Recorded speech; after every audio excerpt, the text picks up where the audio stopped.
action. I'm giving you the tools, right? I'm giving you the sandbox. I'm setting the table for you, but it's up to you to decide what you want to eat. Master Chief is human. He's not a machine. He's not a set of armor with a big weapon. He's a human with resilience and courage. You know, and I was so looking forward to this moment because for Master Chief, you know, the stoic soldier, the man of few words, all that. But there was this progression, you know, in terms of his emotional side, even through the first 3 games. But this was going to be the great leap. What happens when that soldier starts to discover his humanity? We had to create a situation that was going to knock him out of his comfort zone. The Master Chief has settled into this comfort zone of being the hero. You know, it's interesting. Early on, we talked about the hero's journey, and like, how do you have a hero's journey when he's already a hero? What are the sacrifices that you need to make in order to preserve something as precious as humanity? The journey is the important part. The growth is the important part. And so really, where does he still need to go as a human? That became the key to not just the story of Halo 4, but the entire trilogy.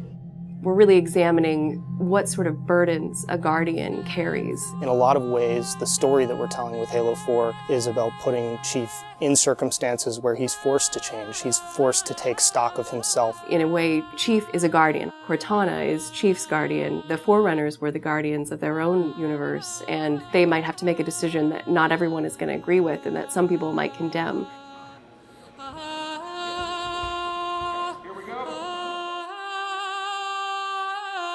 It's almost like you're a little kid and you're just playing make-believe again. So you imagine everything. The table's here. The plinth for Cortana is here. There's a window here. Ready, go.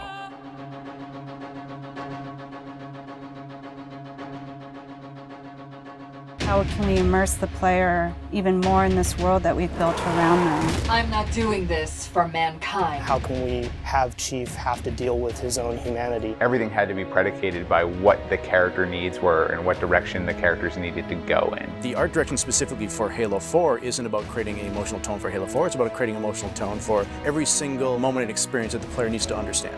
Similar to what movie said is that, you know, we build what we need to see. We can't look too far this way, it starts to fall apart. But back in here, things are looking good. Film is like, I'm gonna create something and it's gonna be awesome, and I'm gonna polish it, and I'm gonna own it, but I'm gonna share it with you, which is very different than game storytelling, which is I'm gonna give you all the tools, I'm gonna give you all the possibilities, and it's up to you to discover it.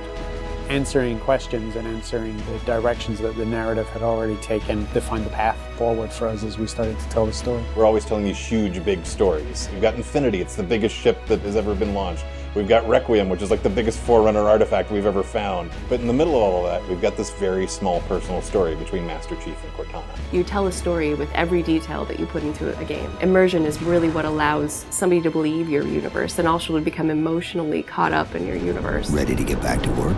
I thought you'd never ask. How do we make sure the sights and the sounds and the things that they're feeling as a player inhabiting that suit really comes through more clearly? And you know, technology has allowed us to do that with much higher fidelity than back in the CE days. Okay, so those are definitely bigger ones. Yeah, those start to get... Just because we've got more people. Let's roll video. Yeah. So this will be just video and audio only, no face, no mocap. In that case, you won't mind if we return the favor. As we design these things, we put together the best plan. Until it actually touches an actor, it lacks humanity. Having the ability to work with the actors on stage, capturing their face, body, and voice at the same time, really gives us an opportunity to create an immersive experience for the actors. Working at Giant, we could have at least 8 actors in the same volume at the same time. And so the objects that they're acting around and the people that they're acting with, against, through, and toward are there in the scene with them, and it makes a huge difference. We sent out a breakdown for the characters and how we wanted them to feel. We ended up getting, 80 or 90 submissions back through our casting team. Casting for the Master Chief is tough. You need a performer that has a really raw physicality to him, and yet he has to, within the confines of this suit, be able to relate and relay emotion. I like to express myself. I freely do it. I wholly do it. I enjoy it. And so pulling back on all of those instincts is what's required to play him. imagine that translating to a 3D model with huge armor and making sure the personality of Chief's movement comes through that armor was really critical. And that really came down to Bruce's acting, his physical stature, and really his physicality as he went through all of the performance. You'll never see his face or hear his voice, but all of the other actors that are playing off of him have received so much from him in their performances, and I think that they would all agree with that. This is the low-res asset of Chief. We were afforded a little bit more budget since he's our hero. From the art process, storytelling is just about engaging the player. You don't have to answer any questions. You don't have to take them through a lot of loops of feeling. The player's engaged. I think you've got the start. So Master Chief's a difficult one because he's a dude in a helmet. There's such particularly in science fiction, such a fantastic history of people being completely realized as people without having their face as a tool. For us, it's making him feel like a real person. We have a nude male sculpt, and then from there we sculpt it on physically a tech suit. And on top of this, guys, when we spend time just doing all the details and trying to add some of that functionality, even little bits here and there like Braille, and this just reads 117. I think it's connected to having even more modern visual flow when it comes to his lines, his design, the way you follow the outline of Master Chief. Trying to put it into an area where it feels realistic, that it feels kind of tankish. What do you think of a tank? You think square, you think metal, there's some wear and tear on the edges. So those things we want to grab, put them on the Chief so it communicates that. The fingers are missing here on these. They have armor caps that come on, but he doesn't have armor caps on his trigger finger or thumb finger so that he could have more tactile sense when he's shooting and loading his weaponry. The last thing we just changed was his visor. His visor picks up the elements based on the room that he's in. We want to take every inch of the character to tell a story as much as we can.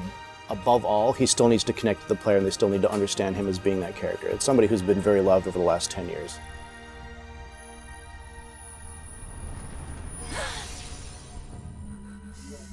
The irony here, right, is that we have a character who's not human at all in Cortana. I was put into service 8 years ago. She is the most human character that we have in the story. Right? She's struggling with her own mortality. AIs deteriorate after 7, Chief. That's something that everybody struggles with. That's the most, human it gets. If we can just get back to Earth and find Halsey, she can fix this. Everyone has to figure out what it means to die. She's strong, she's convicted. She herself is going through a really difficult time in understanding the things that are happening to her. We were looking for somebody who really could bring just fire and stuff that's required for some of those sequences. We needed to make sure we found someone that had some innocence to her, but also could be very strong at the same time. If you imagine that you could have 20 emotions at one time, she has that. I will not allow you to leave this planet! She's really the heart of the game and the heart of Master Chief and explains what's going on and why it's a problem. I didn't mean to. I didn't mean to do that. Cortana is certainly our biggest human connection, I think, with the entire story. How can we see these subtle details in her facial structure? It's the Forerunner symbol for Reclaimer. So this is the baseline where we started from Cortana, and then we go through and tweak and modify, having all these different elements moving throughout her that make her feel alive constantly. We wanted to make it to where you could have code flow lines start from every digit from her toes to her hands, and then be able to flow all the way up into her head. What you experience is her taking care of you as a player from a gameplay perspective, but I think you also start to get a sense of how she takes care of the human side of Chief.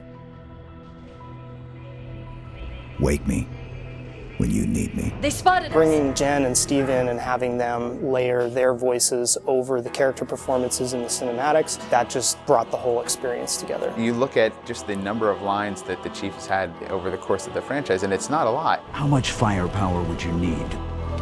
And yet people will immediately call you out on the Master Chief's voice being something very distinctive and important to them. The funny thing is that they've had this off-screen chemistry because they didn't actually meet until last year. Not only is this the first time they've ever sat together on a panel, this is the first time they've ever been in the same room or even met. So seeing them meet and seeing them have that chemistry in real life and seeing how they acted together in scenes just felt like we just missed this opportunity for all these years to actually get them together and get something even more memorable and more exciting out of them. In the beginning, they were great choices for those characters. Steve has this very stoic personality that comes through in his few words. The same way Jen's voice is confident and it's strong, but it can also be playful.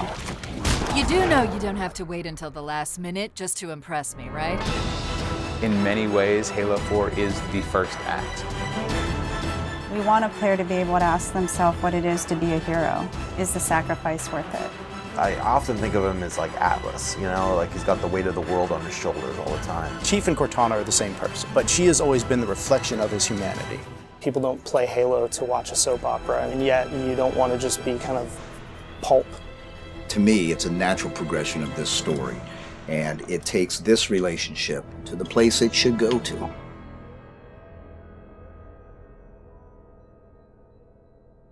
Don't make a girl a promise you can't keep.